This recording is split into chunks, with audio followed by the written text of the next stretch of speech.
Todo ano, a temporada de vendas do Dia da Demonstração de Androides é impressionante como nenhum outro feriado. Este ano, a CyberLife continua batalhando para competir com ainda mais fabricantes de androides e fornecedores por suas vendas.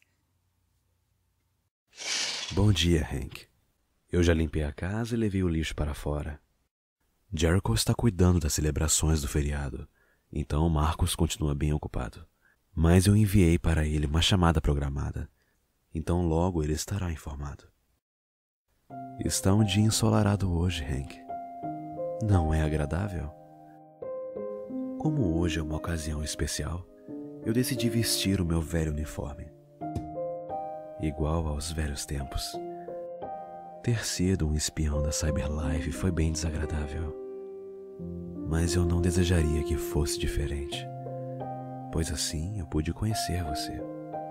Os últimos 32 anos foram bem agradáveis. Estou feliz de ter compartilhado eles com você e com Sumo. Bom dia, agência funerária e crematório de Detroit? Eu gostaria que viessem buscar o tenente Hank Anderson em sua casa. Sim, eu relatei o ocorrido às 4h37 da madrugada de hoje. Ah, e também, você me encontrará deitado ao lado dele. Por favor, você tem a minha autorização para nos cremar juntos.